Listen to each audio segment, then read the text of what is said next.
Hello, welcome everybody. My name is Glymph. Went from homeless to over 100 doors and over $10 million in real estate. And today I want to tell you how to analyze a deal. I want to give you my step-by-step. We're going to do a top 10 most important things that I think you need to do when you're analyzing a real estate deal thoroughly. Okay? This is crucial to making a good investment. All right. You have to know how to analyze deals. And we're going to go even beyond the numbers. All right. So here are the top 10 things you should be doing. And they're not in any order. I just want to make sure that I can share with you some of the most important things I believe. If you can see, I'm coming live from Colombia right now, but I wanted to make sure that I got this, this point across because I think it's very important. I have people that reach out to me in the community all the time and say, Ray, how do I find a good deal? What do I do to analyze a deal? And so I think this should be of high value. And one of the first things I think is the market analysis, knowing your market, right?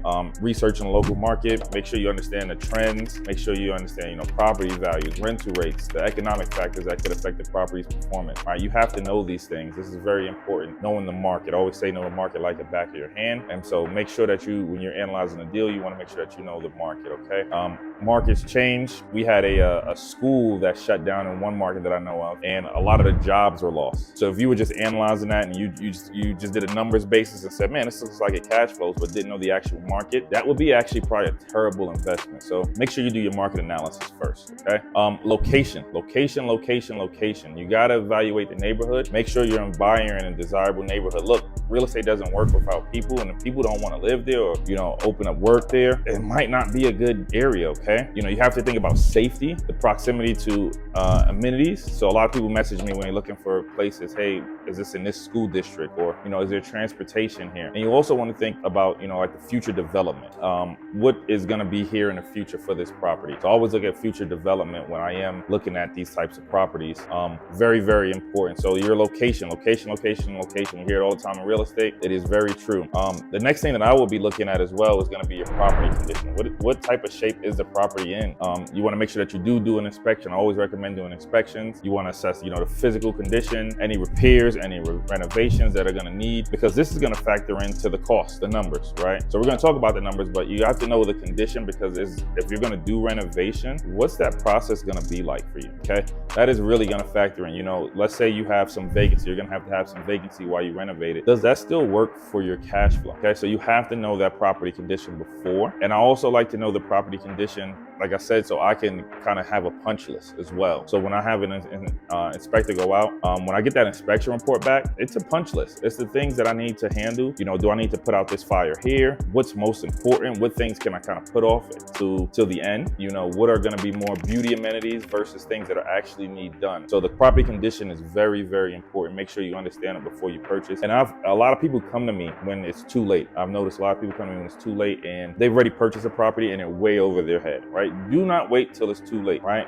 This is why we have this platform. This is why we're here, to help you guys in your investment journey. Okay. Make sure I've had people buy properties without property inspections, and it costs them thousands and thousands of dollars trying to save. An inspection may be anywhere from $300 to maybe $1,000, $2,000, depending on what size the asset you're purchasing. But trying to save that little bit of money, they've actually hurt themselves in the end. So make sure you do a good inspection, know the property condition.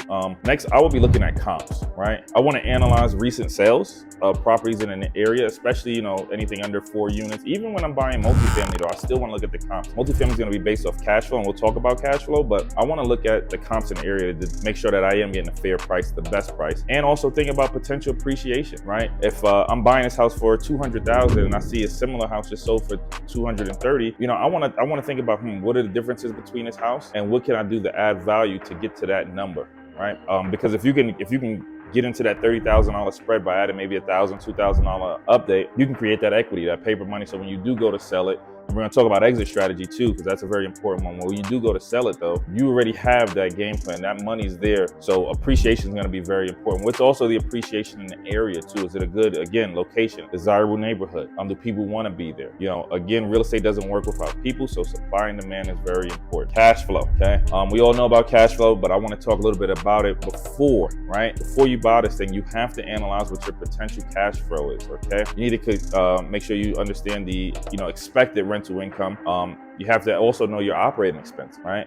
What is going to be your overhead, taxes, insurance, maintenance. Those are big expenses. There's also, little fees. We have in my city, we have a fire fee. We have what's called a B&O tax, business and operations tax. There are other nuances such as, pest inspection. Those fees you kind of want to break down and understand, hey, these are the fees that I'm going to be paying. And then that way, because I see a lot of people, they'll do these predictions of like, hey, we're going to cash flow 1,500 and the mortgage is only 1,000. We'll net 500. Well, there are other expenses that they aren't putting into place. So you want to make sure that they put those into play. And also that mortgage, making sure you understand your financing costs, right? Financing is going to be very important. What's your interest rate? Does it cash flow? What's your return on investment? Those are going to be the things that I would be thinking about before I even buy as well. Number 6 is going to be what we call a cap rate, or really your return on investment, your ROI. You want to evaluate the capitalization rate and the ROI to assess the property's profitability, right? I like to think about this as like your cash on cash return. If I what's going to be my return? Am I getting a 6%? Am I getting a 10% return, a 12% return annually? What is my return?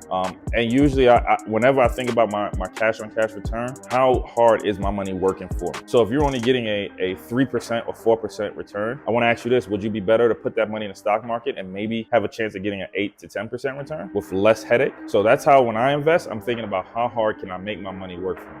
And cash flow analysis is very important, and so is knowing your cap rate, your ROI. I think we're on number 7, and for this one, your financing options, right? We're talking about financing.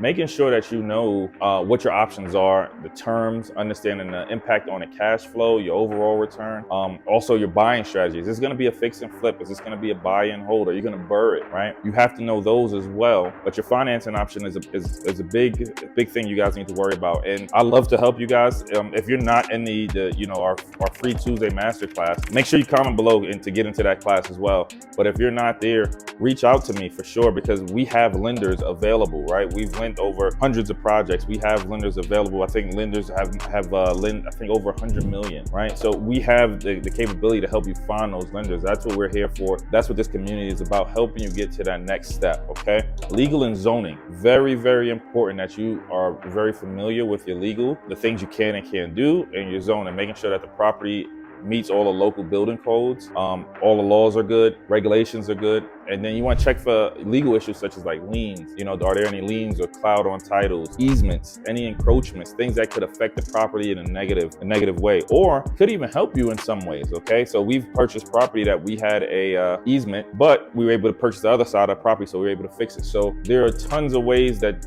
you can think about this, but I want you to think, what will affect my property negatively, right? So sometimes an easement can take away or restrict, encroachments can take away or restrict, but you want to know this before you buy the property. This could even be something like, doing a survey of the land. So make sure that you do understand these topics as well, legal and zoning. Exit strategy, okay?